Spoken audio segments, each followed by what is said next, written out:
Wanita hari ini. Wanita hari ini bijak mengatur, mengurus mata wantanya. Usahawati, ibu istri permaisuri. Wanita hari ini di zaman modern masih kekalkan adatnya. Dihormati, disayangi, disanjungi. Wanita hari ini.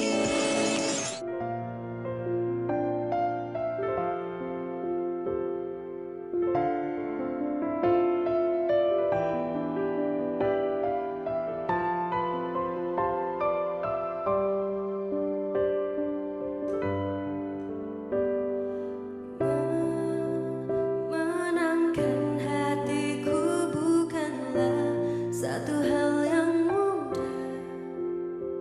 Kau berhasil membuatku tak bisa hidup tanpamu.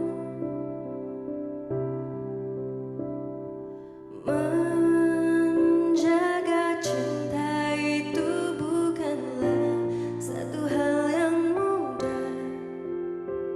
Namun sedetik pun tak pernah kau berpaling dariku. Beruntungnya aku dimiliki kamu. Kamu adalah bukti dari cantiknya paras dan hati. Kau jadi harmoni saat ku bernyanyi tentang terang dan gelapnya hidup ini.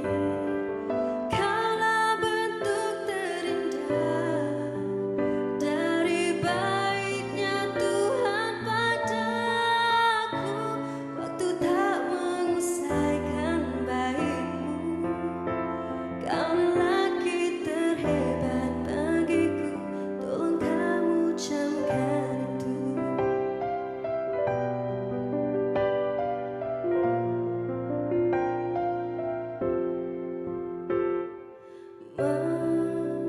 Meruntuhkan egoku bukanlah satu hal yang mudah. Dengan kasih lembut kau pecahkan kerasnya hatiku. Beruntungnya aku dimiliki kamu. Kamu adalah bukti dari cantiknya paras dan hati. Kau jadi harmoni saat ku bernyanyi tentang terang dan gelapnya hidup ini. Kaulah bentuk terindah dari baiknya Tuhan padaku. Waktu tak mengusaikan baikmu. Kau lelaki terhebat bagiku, tolong kamu camkan itu.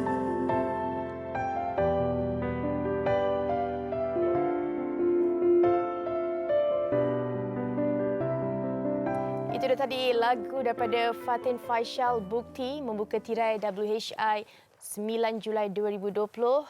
Dan untuk kita bersama dengan Fatin di hujung siaran, buat sekarang ini anda bersama dengan Fatin Hamimah dan juga Sugita. Ya, dan kami harapkan anda semua dalam keadaan yang sihat-sihat saja. Walaupun cuaca hari ini di sekitar, saya rasa Kuala Lumpur, Selangor agak mendung, sejuk-sejuk. Tapi semangat tu biar apa orang kata semakin meningkatlah semangat sebab hari kita baru sahaja bermula kan. Betul.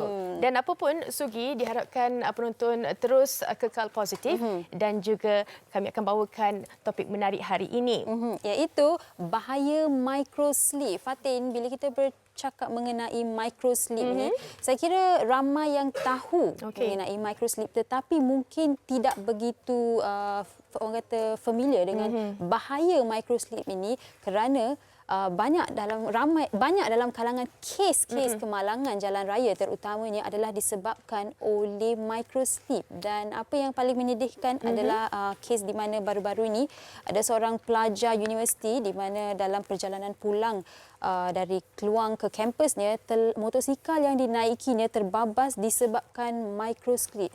Kerana beliau mengalami masalah microsleep dan itu menjadi punca dan itu sebenarnya akan kami kongsikan secara terusnya. Microsleep ni adalah melibatkan masalah tidur lah Sugi. Dan bercakap mengenai arwah, iaitu adik Amin tadi itu, sebelum motosikal beliau terbabas, beliau telah memuat naik di media sosialnya berkata yang tak nak microsleep lagi kerana dah 2 kali beliau tertidur sewaktu menunggang motosikal, tetapi itulah malang tidak berbau, motosikal beliau telah terbabas. Dan itu topik kita pada hari ini, bahaya microsleep bukan setakat di Malaysia sahaja Fatin, di dunia, di merata dunia ramai yang terkorban disebabkan oleh microsleep. Dan kalau saya boleh kongsikan juga Fatin, satu kes yang paling orang kata the biggest disaster lah orang kata adalah apabila sebuah kapal terbang pada tahun 2019 iaitu Air France terbabas juga disebabkan oleh pilotnya menghadapi microsleep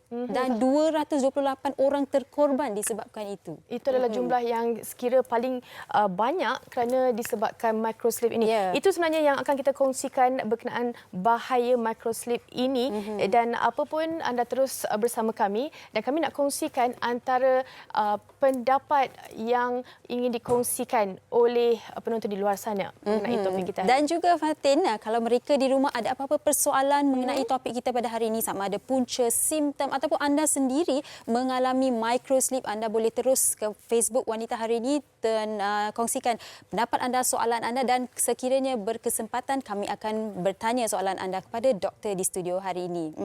Okey, kita nak kongsikan antara yang dirangkumkan oleh rakan wartawan kami mengenai pendapat orang ramai berkenaan dengan topik kita hari ini. Saksikan.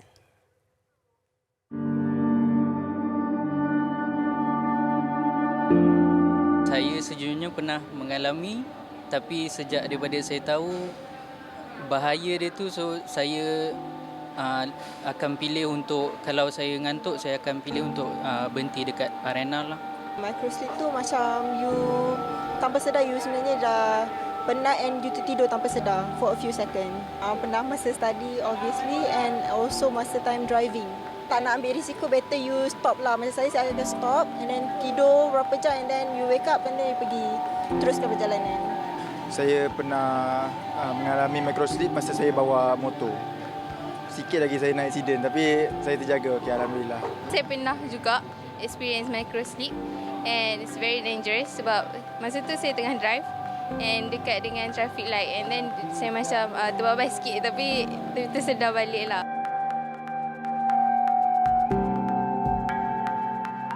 Kurang tidur, lepas tu badan penat sangat-sangat tapi kita push juga untuk macam contoh bawa kereta kan, kita push juga nak bawa kereta, so yang tu yang terjadi microsleep sebab kita tak sedar pun benda tu jadi. Keletihan yang melampau akibat pemanduan, sebab pemanduan dia kena fokus, tidur yang tidak cukup dan perjalanan yang tidak teratur lah. Kerja banyak obviously and then contohnya macam you kerja daripada pagi and then you maybe balik malam and then you sebenarnya badan you perlukan rehat tapi you terpaksa kerja lebih. That's why it happens masa time you driving, you tertidur tanpa you sedar. Sebabkan terlalu penat mungkin, sebab kalau balik dari office ke apa dan saya kena long drive, so itulah yang buatkan saya dapat microsleep ni. Saya standby kopi satu cup lah. Wanita Hari Ini.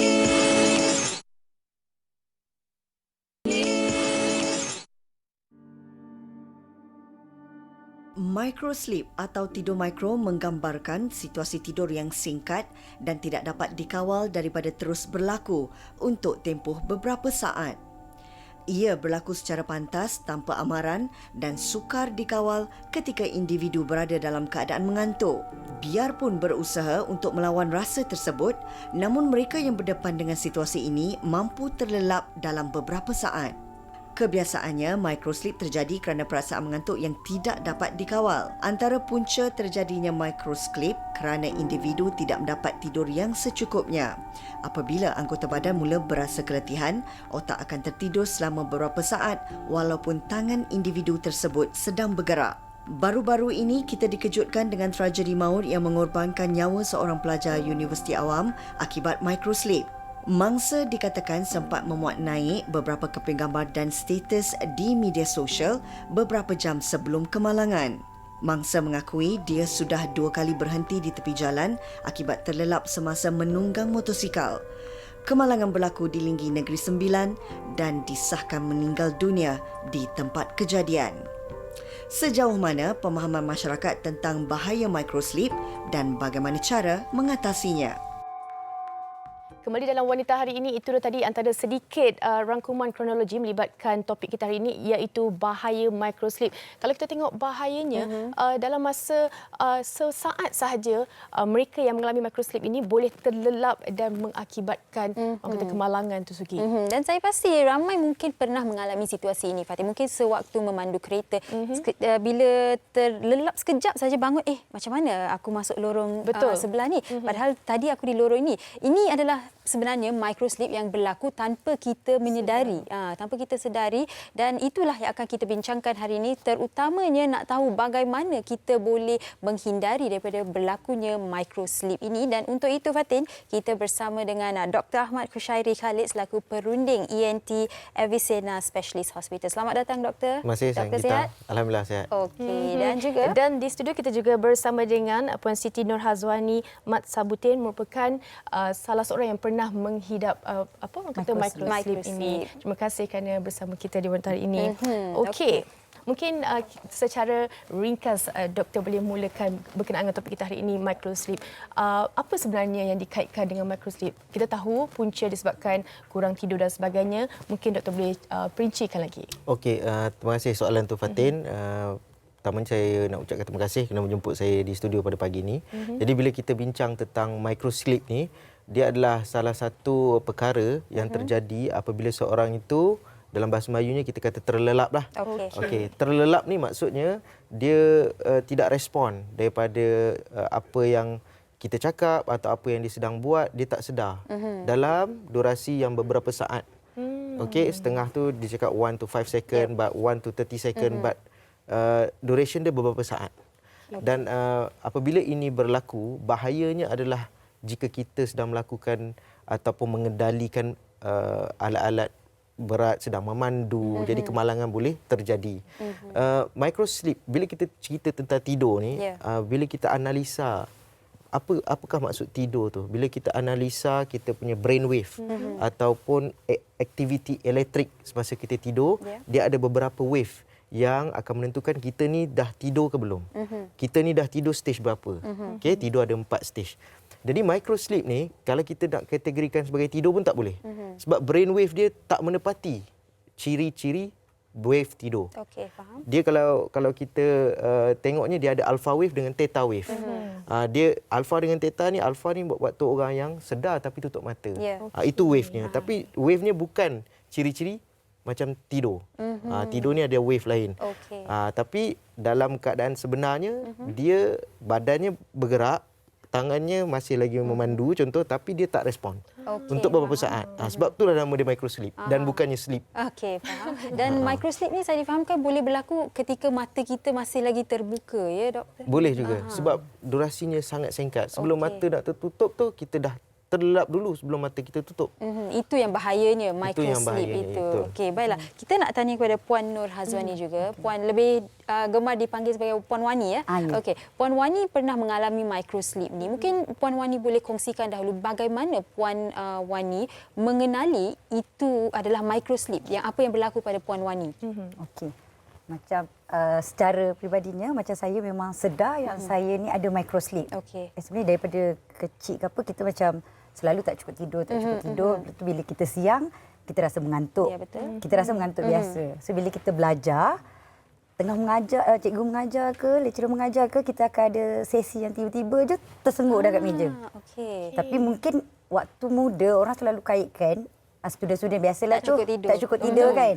Tapi yang saya lebih realise bila start bekerja saya travel daripada Shah Alam ke KL tu nak jimat waktu jam tu kita naik motor tumpang husband lah. So saya bonceng kat belakang.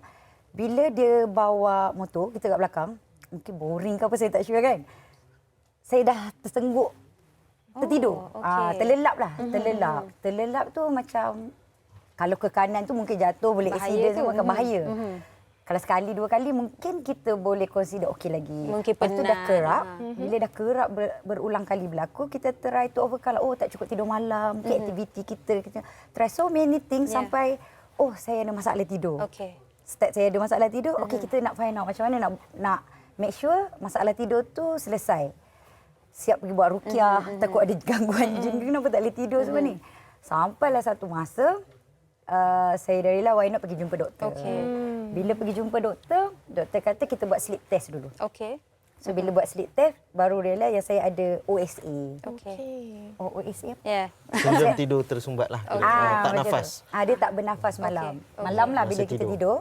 So bila malam tak cukup oksigen, besoknya you akan kepenatan walaupun cukup dah tidur you. You minum kafein cukup, semua cukup pun still you akan penat.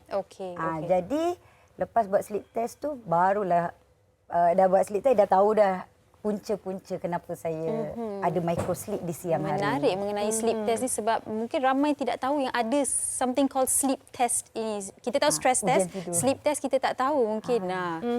Okey, mungkin tadi Puan Wani dah kongsikan antara punca Puan Wani. Doktor mungkin boleh kongsikan sedikit punca-punca lain mungkin disebabkan pesakit mempunyai insomnia ataupun dari segi pemakanan atau lifestyle mereka, doktor.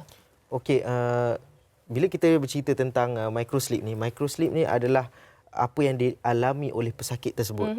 Maksudnya simptom dia. Tapi asbab atau penyebab pada simptom tu banyak. Contohnya macam Puan Wani sendiri dia ada masalah tidur di mana dia tak bernafas bila tidur. Ada lagi masalah lain di mana orang tu sleepwalking. Pernah dengar kan dia jalan bila tidur ataupun dia selalu bergerak kaki dia bila tidur. Ataupun dia ada masalah dengan body clock. Dia tak boleh tidur. Orang kita tidur pukul 10 bangun pukul 6. Dia punya body clock ikut London punya. Dia kena tidur ada juga. Di samping tu juga pekerjaan. Orang yang jet lag, orang yang selalu shift worker. Okey. Di samping itu juga lifestyle. Badan yang besar, minum kafein sebelum tidur, sleep hygiene yang tak betul, main elektronik sebelum tidur. Semua ni akan mengganggu kualiti tidur. Jadi pada asasnya apa-apa yang mengganggu kualiti tidur kita boleh membawa kepada microsleep. Sebab badan kita sebenarnya tak tidur ataupun kualiti tidur tu tak cukup. Di sinilah adanya fungsi kita panggil sleep test ataupun sleep study. Sleep study ni apa yang dia buat? Bila kita tidur tu dia ada 4 fasa. Tapi untuk diagnose beberapa masalah yang selalu kita hadapi cukup kita buat yang peringkat ketiga saja. Di mana kita boleh buatnya di rumah. Di rumah kita pasang 2 alat dan dia akan bila kita tidur dengan benda tu dia akan lihat berapa oksigen kita masa tidur, berapa kali kita tak nafas, berapa kali kita berdengkur, posisi mana yang kita tak nafas, mengereng ke, menyarap ke dan sebagainya lah. Jadi daripada sleep test ni kita dapat diagnosis ataupun kita dapat tahu apa sebenarnya masalah pesakit tersebut. Jadi bila kita cerita tentang kualiti tidur ni, apa-apa pun yang berlaku masa kita tidur tu di mana kualitinya tak cukup boleh membawa kepada microsleep. Bukan tu saja, dia ada banyak lagi komplikasi lain. Yang macam saya cakap lah, contohnya obstructive sleep apnea ataupun sindrom tidur tersumbat ni. Apa yang berlaku bila dia berdengkur, tak cukup oksigen? Tak apa. Kalau dia choke ataupun dia tersedak, itu maksudnya dia tak nafas. Tak ada oksigen masuk ke dalam paru-paru. Apa yang terjadi selepas tu, jantung kita akan pam laju untuk cukupkan oksigen. Semasa tidur di mana jantung kita patut berehat. Jadi apabila ni berlaku untuk berapa jam, berlapan jam ke sehari, bertahun-tahun, kita akan dapat ataupun pesakit itu boleh dapat sakit darah tinggi dalam usia muda. Sakit darah tinggi dan akan lead kepada sakit jantung dan sebagainya. Bukan semua kemalangan disebabkan oleh microsleep. Kadang-kadang kemalangan itu disebabkan oleh sakit jantung sebagai komplikasi kepada microsleep atau masalah tidur tersebut. Menarik apa yang doktor kongsikan sebab kita mungkin selalu dengar orang mengalami microslip, tapi kita tak tahu kenapa microslip itu berlaku. Lifestyle kita, gaya hidup kita juga menjadi faktor kepada mengapa microslip ni berlaku. Tapi selepas ni kita nak tahu daripada doktor bagaimana, apa simptom-simptomnya dan bagaimana bila seseorang perlu mengambil langkah pertama untuk mengenal pasti microslip itu. Tapi sebelum tu Fatin, kita ingin kongsikan bersama anda satu kisah seorang yang pernah mengalami microslip tetapi bernasib baik juga sebab tidak membahayakan diri beliau. Kita kongsikan bersama anda. Pengalaman terlibat dalam kemalangan kecil akibat daripada microslip memberi kesan yang besar dalam hidup Samirah Safini, gadis yang baru menginjak usia 23 tahun ini. Hari kejadian tu saya ada presentation dan kelas pada masa tu pada pukul 8 pagi dan saya decide untuk bergerak lebih awal lah sebab saya nak drive seorang kan, dan saya decide nak isi minyak. Dalam perjalanan saya nak isi minyak tu saya juga dah mengalami sebenarnya kita terlelap seketika, tapi saya tersedar lah. Dan kemudian bila saya dah berhenti isi minyak tu, saya decide untuk minum lagi kopi sebab saya nak terjaga, sebab yelah lepas ni kita ada presentation kan. So saya pun teruskan perjalanan saya. Lepas saya teruskan perjalanan saya terlelap kali kedua dan saya dah pun melanggar tembok masa tu, dan kereta saya agak teruk juga remutnya. Saya masa dah agak panik sebenarnya. Apa yang saya boleh buat masa tu, saya terus call member-member, kawan-kawan yang dah berhampiran dekat situ lah. Kawan-kawan saya pun datang dengan segera. Dia orang tolong saya, calm down saya masa tu. Memang saya dah nangis teruk. Lepas pada kejadian tu agak trauma bagi saya. Dah agak takut saya nak teruskan memandu lah. Sebab kita dah rosakkan kereta mak ayah kita kot kan. So saya macam, aduh macam mana lepas ni nak buat kereta. Kita dah takut dah. Kita takut lepas ni akan jadi lagi, lepas ni akan jadi lagi. Kita tak tahu bila kita akan datang microslip tu kan. Agak dalam masa 2 bulan jugalah nak kembali bawa kereta tu. So macam agak takut lah selepas tu. Even dah after 2 months tu, bawa kereta nak pergi mana-mana lepas ni mesti nak kena ada orang kat tepi. Mesti nak ada orang teman, mesti nak kena ada orang hantar. Apa yang dilalui Samirah benar-benar memberi iktibar buat dirinya, malah kini dia lebih berhati-hati ketika memandu agar peristiwa yang lalu tidak berulang. Bernasib baik, saya pasti trauma itu masih lagi ada dalam diri beliau. Dan kita nak tanya juga kepada Puan Wani. Puan Wani sendiri pernah mengalami situasi sebegitu tak masa memandu kereta ataupun melakukan apa-apa tugasan pernah terlelap sehingga membahayakan diri? Pernah. Boleh kongsikan Puan? Macam saya sendiri pernah bawa kereta. Sebab microslip ni kan few second je. So bila kita bawa kereta, sometimes kita ingat kita ralik kan. Bawa jalan lurus je, tak ada apa-apa masalah. Straight bawa-bawa, tiba-tiba dah terlanggar divider. Kira kat sport rim tu habislah kan. Balik rumah macam, kenapa boleh ke kiri pula ni kan. Sedangkan kita tak tidur. Selalu rasa tak tidur tapi itulah microslip. Itu antara insiden yang berlaku lah sebelum Puan mengambil sleep test ya? Sebelum ambil sleep test. Okey doktor, macam Puan Wani berkongsikan mengenai pengalaman, ada tak spesifik golongan yang berpotensi untuk menghidapi microslip ni?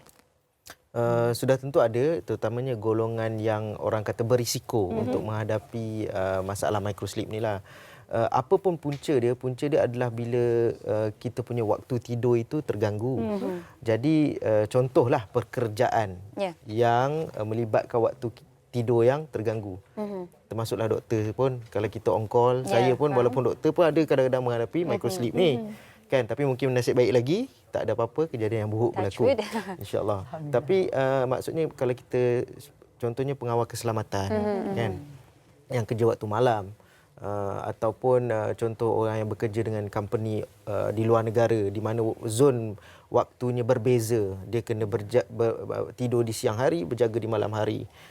Ataupun orang yang suka dan selalu travel dan menyebabkan pertukaran zon waktu atau kita pakai jet lag.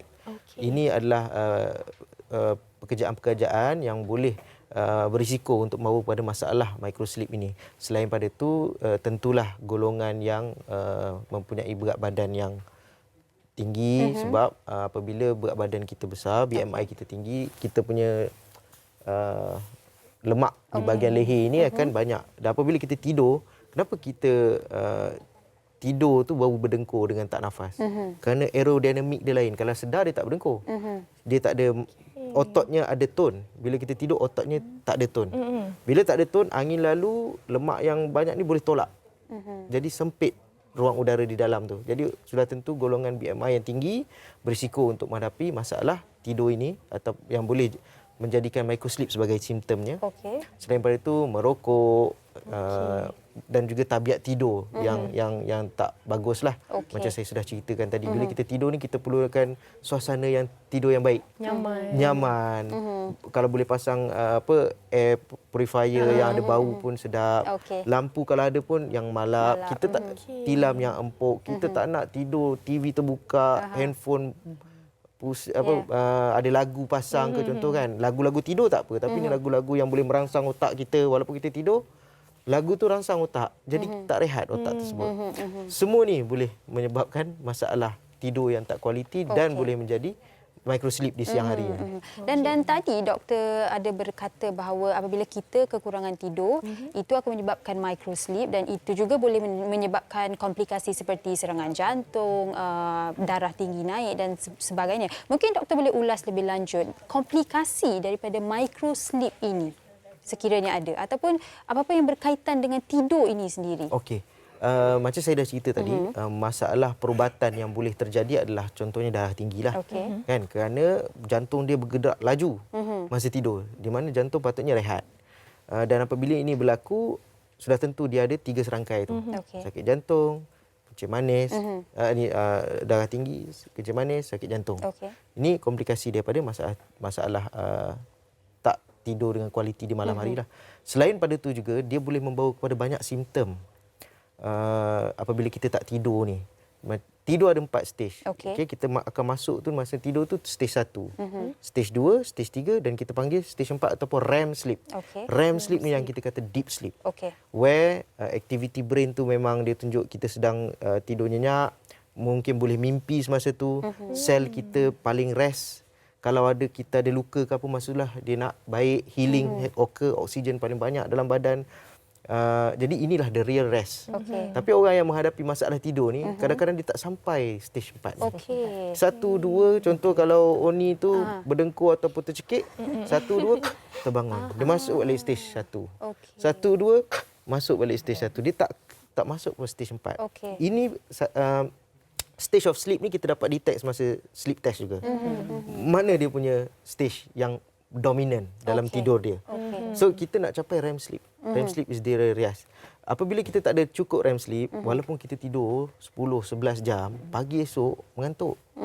Sebab kita tak tidur. Walaupun dari segi kuantitinya jam cukup, kualitinya tak ada, jadi kita akan mengantuk siang. Kita akan mengantuk siang, bawa kereta boleh tertidur, dalam meeting boleh tertidur kan. Selain itu juga kita kerap kencing malam. Sebab tadi cerita pasal jantung pam laju untuk cukupkan darah tinggi, jadi banyak air yang kita akan terpaksa keluarkan sebab darahnya sudah tinggi, kita pergi toilet. Itu adalah salah satu lagi simptom tidur kita ni tak berkualiti lah. Itu antara simptom-simptom. Macam Puan Wani sendiri, semasa mengalami masalah microsleep ini, bagaimana rawatan dan jangka panjang rawatan tu? Cepat atau lama? Dan untuk sekarang ni mungkin alert kalau rasa ni je terus macam tersedar. Mungkin boleh kongsikan. Macam tempoh waktu tidur tu, macam sendiri saya rasa macam tak puas tidur kan. Tadi saya cakap tak puas tidur. Tapi sebenarnya partner kita lah. Dan husband, saya cakap bila malam je macam tersedak. Malam je macam tersedak. Asyik nak kena pergi ambil air. Kenapa? So kita asyik nak cari punca sampai kita buat sleep test. Macam doktor cakap lah. Bahayanya OSA ni, ada penyakit OSA ni, kalau dia tak, orang kata tak jalani rawatan, tu dia akan dapat semua penyakit lah. Tapi kalau macam saya, apa tadi? Untuk rawatan. Untuk rawatan tu, doktor, lepas dia jumpa doktor, kita buat ujian. Lepas buat ujian, kita buat CT scan. Baru kita realise ada blockage dekat sini. Dengan saya pun ada isu juga kat bahagian tekak ni. So kita buat sekaligus kan waktu tu. Lepas dah siap dah semua ni, waktu first month tu rasa macam doktor buat apa ni, salah ni. Tapi dah lepas 6 bulan, tidur pun nyenyak, bangun pun senang. Kira sekarang ni kira dah selesa dan juga betul-betul tak ada rasa microsleep tu berlaku. Mungkin kalau ada faktor dia lifestyle tadi, bukan faktor okey. OSA lah. Okey. Dan ada penonton-penonton wanita hari ini berkongsi pengalaman mereka di Facebook Wanita Hari ini, Doktor. Saya nak bacakan ya. Azizul Naim berkata, yang saya alami microsleep, hampir terbabas kemalangan jalan raya. Mungkin kurang rehat sebab setiap hari saya ulang alik kerja sejauh 60 km sehaluan pergi, 60 km sehaluan balik. Waktu malam pula menyemak buku latihan pelajar. Wow, tenaga pelajar ini ya, cikgu. Dan seorang lagi, Muhammad Haikal berkata, yang saya pernah mengalami microsleep, memandu baru balik tengok bola sepak pukul 1 pagi, tertidur sepanjang 2 km, Doktor. Tertidur sepanjang 2 km dan melintasi lampu isyarat simpang 4 dan akhirnya melanggar 2 motor yang berhenti di tepi jalan dan mujurlah motor itu tanpa penumpang, dan dia hanya menyedari yang dia melanggar motor itu setelah terjaga dari tidur. Tapi 2 km, Doktor, boleh ya seorang ini persoalannya adalah betul microsleep boleh menyebabkan seseorang tertidur hampir 2 km ataupun deep sleep stage 4. Mungkin kalau 2 km tu, kalau dia 2 km beberapa saat, mungkin microsleep lah. Laju mana dia bawa tu kita tak tahulah. Tapi secara lazimnya kalau dah 2 km lebih pada beberapa minit, itu dah tertidur. boleh. Itu dah tertidur lah. Bukan lagi terlelap. Okey. Dan semestinya dia boleh tertidur. Bukannya semua tertidur bawa kereta dan microsleep. Boleh juga memang tertidur betul. Okey. Ada juga orang yang tengah bawa tu berdengkur siap. Itu memang tertidur. Itu memang Bukan microsleep lagi lah. Siap berdengkur. Ya. Dan saya nak tanya, Doktor, bila seseorang itu perlu mengambil berat ataupun mengambil serius perkara ini dan membuat sleep test ataupun berjumpa dengan doktor, sebab ada orang juga berkata yang microsleep ni boleh diwarisi secara keturunan. Betapa benar itu dan bila perlu mereka membuat sleep test ni? Okey, apabila seseorang itu mempunyai simptom-simptom yang saya dah sebut tadilah, maksudnya siang mengantuk. Bila siang mengantuk ni performance kerja kurang, bos selalu komplain, mood pun tak baik, rasa kurang bertenaga, kan, sebab kita tak rehat malam. Walaupun kita dah tidur, kita rasa kurang bertenaga.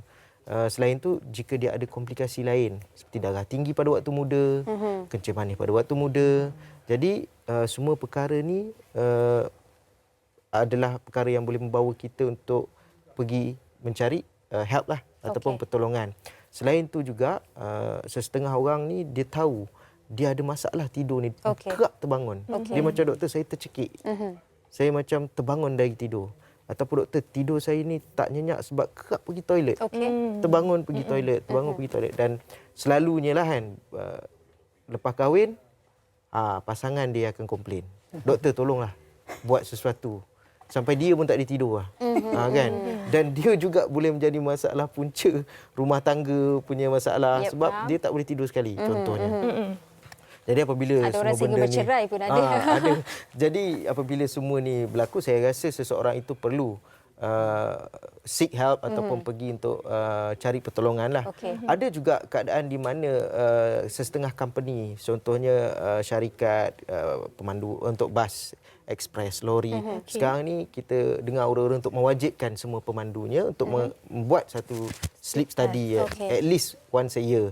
Ini juga antara benda yang boleh menaikkan awareness ataupun kesedaran orang ramai tentang masalah ni. Kerana mereka, macam Sugita cerita tadi, pilot tertidur, 280 nyawa terkorban. Mereka membawa nyawa orang. Jadi mereka tak boleh nak afford to have even microsleep ni. Okey, maaf doktor, mungkin sedikit nak tahu juga mengenai microsleep ni boleh atau tidak berlaku kepada mereka, kanak-kanak khususnya yang berusia bawah 2 tahun atau bayi? Boleh, terutamanya jika dia tapi selalunya dia melibatkan masalah struktur lah. Contohnya macam saya cerita tadi, kalau kita tak nafas masa tidur, sudah tentu kita, doktor, tak nafas tu sumbat kat mana? Contoh kalau bayi tersebut mempunyai masalah di mana tonsilnya besar. Okey, dia tidur sudah tentunya berdengkur dan tak nafas. Buang tonsil, tidurnya lancar. Ataupun setengah masalah yang disebabkan oleh sejak lahir ataupun kita panggil congenital, di mana dia ada masalah dekat pita suara, dekat bahagian larynx, di mana bukaan angin untuk masuk ke paru-paru tu sempit. Sudah tentu boleh menyebabkan masalah tidur. Even masalah tak nafas pun boleh disebabkan oleh masalah-masalah congenital ini. Genetik juga memainkan peranan to certain extent ataupun ada pengaruhnya, kerana kalau kita ada masalah tidur sumbat, sudah tentu masalahnya adalah struktur. Mana sumbat tu? Hidung ke sempit, langit ke sempit, lidah ke, dagu ke. Kita kena tengok semua, dan bila kita cerita tentang struktur ni sudah tentu diwarisi daripada keluarga. Tapi of course pengaruh lain pun ada. Lifestyle yang saya sebut tadi lah, pekerjaan, sleep hygiene, kan? Dia pengaruhi semua. Jadi multifaktorial. bukan 100% disebabkan oleh keturunan, tetapi ada, ia menyumbang pada sebagai salah satu faktor lah, ya doktor? Betul. Okey, ya doktor. Boleh saya tambah? Sebab boleh, tu silakan. bila kita tahu masalah ni punca dia multifaktorial. Bukan just satu saja. Treatment pun bukan satu. Dia multimodality. Termasuklah kita cakap kat Oni tapi berat dia ni okey, turun sikit lagi dah okey. Kalau orang tu besar, first saya advise untuk turun berat badan dulu. Number 2 baru saya tengok macam mana pekerjaan dia. Lepas tu pemakanan, tak boleh makan sebelum tidur, contoh 2 jam, 3 jam sebelum ataupun sejam sebelum tidur kan. Tabiat tidur dia macam mana. Kemudian baru kita tengok masalah struktur dia yang kita boleh betulkan. Dan of course yang banyak lagi treatment lain, exercise, mesin, kalau pernah tengok orang tidur pakai mesin. Multimodality. Okey, maksudnya ada pelbagai cara untuk kita merawat microsleep ni. Terbaik adalah kita berjumpa dengan doktor dan mendapatkan nasihat daripada doktor. Dan sedikit daripada Puan Wani di penghujung ini, sedikit nasihat bagi mereka yang mengalami microsleep dan bagaimana mereka boleh merawatnya. Untuk lebih berhati-hati. Sedikit daripada Puan. Okey, saranan saya, first memang kena ambil berat tentang kondisi badan kita. Sebab kita je kenal badan kita macam mana. Kita tahu kita kerap tidur ke, kuat terlelap ke, tidur tak nyenyak ke, kita je tahu. So kalau dah ambil berat tu, kita ambil tahu kenapa, faktor ni kenapa. Sekarang senang, boleh Google, boleh apa kan. Dah dapat certain info tu, jumpa doktor, dapatkan the right nasihat yang sebenar lah, apa yang sepatutnya. And last, doktor akan suggest kita apa tindakan sepatutnya kita buat. Baik, kita nak ucapkan terima kasih kepada Dr. Ahmad Khusyari Khalid dan juga Puan Siti Nur Hazwani Mat Sabudin kerana berkongsi mengenai topik kita microsleep ini. Terima kasih banyak-banyak, dan kami berharap apa yang dikongsikan hari ini dapat memberikan anda sedikit dapat memberikan anda manfaat, dan terus setia bersama kami. Kita akan berehat sebentar, kembali selepas ini. Wanita hari ini.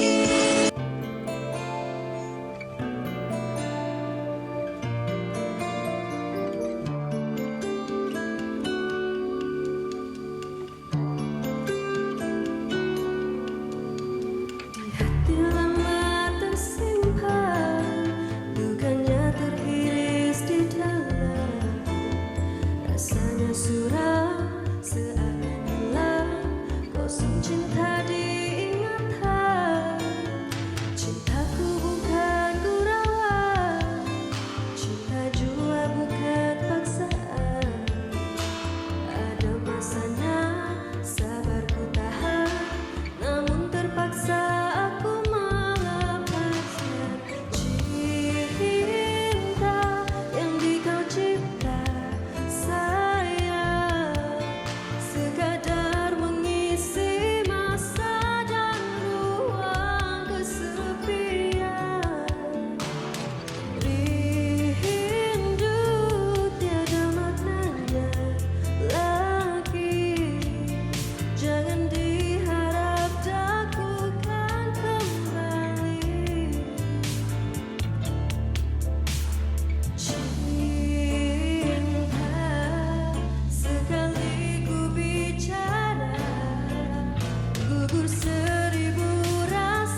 Sekali Aku Bicara daripada Fatin Faishal. Apa khabar Fatin? Baik, alhamdulillah. Fatin dan Fatin. Fatin dan Fatin. Sekali Ku Bicara ya. Single pertama Fatin. Single pertama Fatin. Mungkin Fatin boleh kongsikan bersama dengan peminat-peminat, penonton dan juga penonton wanita hari ini mengenai lagu Sekali Ku Bicara. Okey, Sekali Ku Bicara ni Fatin baru release last year dalam bulan 11 macam tu. And Fatin pun dah release juga music video di YouTube Najam Music. So kalau siapa nak tengok music video boleh tengok dekat Najam Music YouTube. Okey. Siapa tulis lagu ni? Penulis lirik lagu ni adalah Auchu dan komposer adalah Zul Mahad. Okey, bagaimana pula penerimaan peminat mengenai lagu Sekali Ku Berbicara ni? So far mungkin lagu ni maybe tak betul-betul release dekat radio lagi. So insya-Allah lah kalau ada peluang apa semua, Fatin harap peminat-peminat ataupun yang baru tahu pasal lagu ni boleh dengar dan ikutlah perkembangan Fatin. Saya pasti anda di rumah yang mungkin hari ini baru mengenali lagu Fatin dah terus ke YouTube untuk mendengarkan lagu Fatin. Dan mungkin Fatin juga boleh kongsikan adakah bidang muzik ini menjadi kerjaya pilihan Fatin atau bagaimana? Sebab Fatin masih muda, belajar lagi ke? Dah habis belajar. Dah habis belajar. Boleh kongsikan? Fatin actually minat menyanyi ni daripada sekolah lagi. So masa dekat universiti adalah juga menyanyi-menyanyi juga. So after study pun Fatin ada macam ikut live band, basking semua tu kan. Lepas tu maybe rezeki Fatin ada record label Najam Music lah propose Fatin. So Fatin rasa macam maybe ni peluang rezeki Fatin. So Fatin nak teruskanlah. Fatin minat. Mesti famous masa kat sekolah. Okey, kalau Fatin sendiri dalam industri siapa agaknya idola Fatin? Idola Fatin, Misha Omar, dan Nur Faiza, Siti Sarah. Wah, semua yang suara orang kata power. Jadi boleh awak nyanyikan sedikit daripada lagu Misha Omar lah. Misha Omar. Kita bagi dia pilih lah. Daripada lagu idola Fatin je. suka lagu Siti Sarah ke? Okey, boleh? Nak nyanyi sikit? Sikit je. Sikit je. Kesetiaan menghalangi ku pindah ke lain hati. Wow, sikit je awak minta sikit je dia nyanyi. Dan mungkin Fatin boleh kongsikan apa rancangan Fatin selepas ini. Ini single pertama kan? Mungkin single untuk tahun ini ada lagi yang akan dikeluarkan? InsyaAllah dan maybe dalam perancangan lagi untuk single yang kedua sebab ni baru first single. So harap-harap maybe adalah sebab Fatin pun tengah pilih lagu lagi. So insyaAllah lah dalam tahun ni ataupun dalam masa terdekat lah akan ada single kedua. Okey, Fatin boleh kongsikan antara Instagram di mana agaknya peminat siapa-siapa yang ingin mengikut perkembangan Fatin boleh follow Fatin di Instagram. Dan juga boleh tengok di Instagram Najam Music. Dan juga kalau nak tengok konten lagi macam dekat YouTube pun semua boleh follow dan subscribe Najam Music di YouTube. Jadi sesiapa yang ingin mengetahui lebih lanjut mengenai Fatin boleh ke Instagram Fatin Faishal, bukan Fatin Hamimah. Dan mungkin Fatin boleh kongsikan juga kan, Fatin masih baru dalam industri.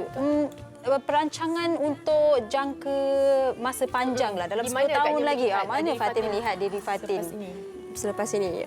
Fatin sebenarnya macam of course lah Fatin dah minat dalam bidang muzik ni. So Fatin nak kalau boleh nak ke arah lagi nak jadi macam apa? Ada target tak nak jadi macam Misha Omar, nak jadi Nur Faiza ataupun nak jadi Fatin Faishal? Mestilah ada. Tapi Fatin nak Fatin Faishal lah. Tapi Fatin nak macam kalau boleh Fatin akan ikut perkembangan Fatin lagi lah. Macam boleh teruskan lagi career Fatin dan kalau dapat penerimaan daripada semua orang peminat, Fatin akan lakukan terbaik. Identiti tersendiri untuk Fatin. Okey, Suki.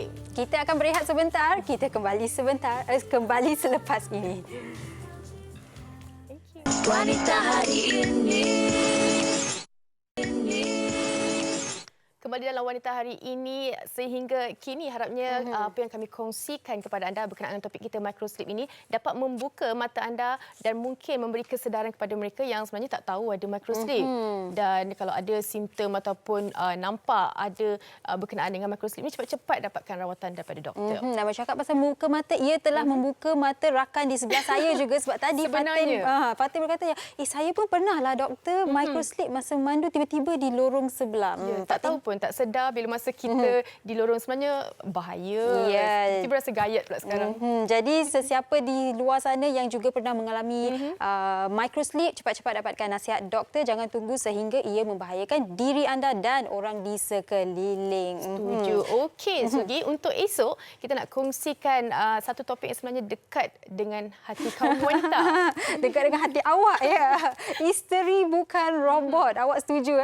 50%. 50%. Okey, dan tapi saya rasa ramai di luar sana, terutamanya para isteri, akan bersetuju yang isteri sememangnya bukan robot. Yang paling mereka akan orang kata sukakan adalah para ibu terutamanya. Saya bukan robot tau, kena jaga anak, kena buat itu kerja rumah. Dialog, itu dialog mak saya jugalah. Okey. Apapun, jumpa lagi esok. Jaga diri. Jumpa lagi. Terima kasih. Bye-bye. Mengatur, mengurus mata wataknya. Ushawati, ibu istri permaisuri.